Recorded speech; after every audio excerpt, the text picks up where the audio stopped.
Assalamualaikum warahmatullahi wabarakatuh. Selamat pagi anak-anak. Pada pagi hari ini kita akan belajar tema 7, subtema 1 pembelajaran IPA. Ya. Pada pembelajaran 4 ini ya, saya akan menjelaskan yaitu faktor penyebab gagalnya perjuangan bangsa Indonesia dalam mengusir penjajah. 1. Perjuangan bersifat kedaerahan. 2. Perlawanan tidak dilakukan secara serentak. 3. Masih bergantung pada pimpinan. Ya. Tahukah kamu ya, masa pergerakan kebangsaan dibedakan menjadi 3 masa, yaitu masa awal, pergerakan nasional, masa radikal, dan masa moderat. Masa awal pergerakan nasional pada tahun 1900-an. Pada masa ini lahir banyak organisasi pergerakan seperti Budi Utomo, ya, Serikat Islam, Muhammadiyah, dan Indisi Party. Salah satu organisasi yang besar pengaruhnya terhadap pergerakan nasional adalah Budi Utomo. Pada hari Minggu tanggal 20 Mei 1908, Sutomo beserta kawan-kawannya berkumpul di Jakarta. Mereka sepakat mendirikan Budi Utomo yang berarti usaha mulia. Setelah itu masa awal radikal tahun 1920 sampai 1927-an. Nah, ini ya, perjuangan bangsa Indonesia melawan penjajah pada abad ke-20 disebut masa radikal karena pergerakan nasional pada masa ini bersifat radikal atau keras. Yang ketiga, masa moderat. Pada tahun 1930-an, organisasi pergerakan Indonesia mengubah taktik perjuangannya. Mereka menggunakan taktik kooperatif, bersedia bekerjasama dengan pemerintah Hindia Belanda. Ya, yang berhaluan antara lain Partindo, PNI, ya, Partai Indonesia Raya, Parindra, Gerakan Rakyat Indonesia, dan Gabungan Politik Indonesia. Selain organisasi di atas, masih banyak organisasi kepemudaan dan keagamaan lainnya yang ada dan berkembang. Pada masa itu antara lain Pergerakan Tarbiyah, Majelis Islam, Jong Islam Mission Bond, Sumatera Tawalib yang lahir di Minangkabau, Persatuan Pemuda Kristen, dan Persatuan Pemuda Katolik. Ya. Sekarang untuk tugas YouTube kamu yang pertama, ya, kamu jawab di halaman 47 ini. Ya. Setelah itu, untuk tugas YouTube kamu yang kedua juga kerjakan halaman 48.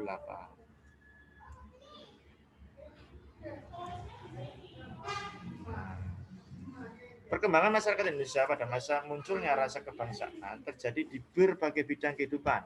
Di antaranya sebagai berikut. Yang pertama, bidang pendidikan.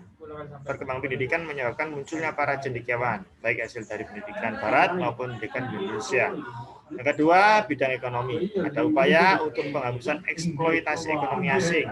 Yang ketiga, bidang politik.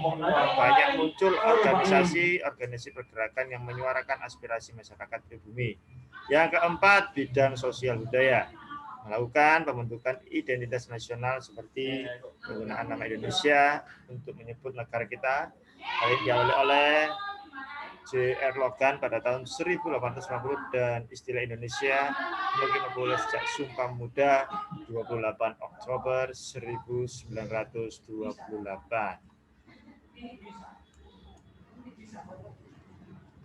Ya. Sekarang ya, peristiwa Sumpah Pemuda itu ya terjadi pada tahun 1928 yang berlangsung di Jakarta, ya, tanggal 27 sampai 28 Oktober 1928. Kongres Pemuda Indonesia II mengambil keputusan sebagai berikut: menerima lagu Indonesia Raya, menerima Sang Merah Putih. Semua organisasi pemuda dilebur menjadi satu dengan nama Indonesia Muda. Dan keempat, diikrarnya Sumpah Pemuda oleh semua wakil pemuda yang hadir. Nah, isi ikrar Sumpah Pemuda atau isi dari Sumpah Pemuda tersebut Yang pertama, kami putra dan putri Indonesia mengakui pertumpahan darah yang satu tanah air Indonesia. Kami putra dan putri Indonesia mengaku berbangsa satu, bangsa Indonesia. Kami putra dan putri Indonesia menjunjung bahasa persatuan, bahasa Indonesia. Ini adalah isi dari Sumpah Pemuda. Nah, sekarang ya, kamu kerjakan untuk tugas YouTube kamu yang ketiga, yaitu halaman 53, peta konsep ini.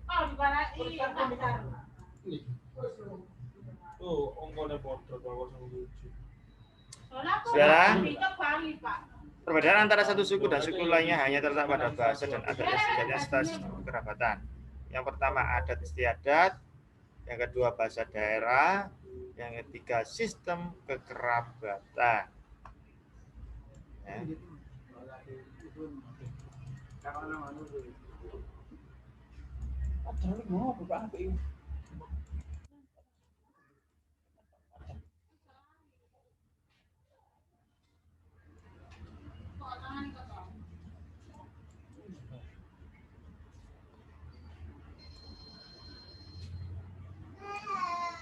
Untuk tugas YouTube kamu yang keempat, yaitu buku sang juara kamu yang semester 2,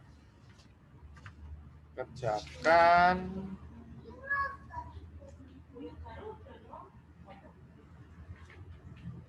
ya. PP4 ya. Yaitu soalnya saya bacakan, bagi yang tidak punya bisa mencatatnya.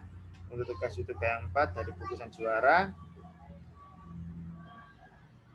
ya, carilah pengamalan nilai-nilai Sumpah Pemuda yang dilakukan oleh keluargamu ya. Kamu catat di buku tugasmu ya.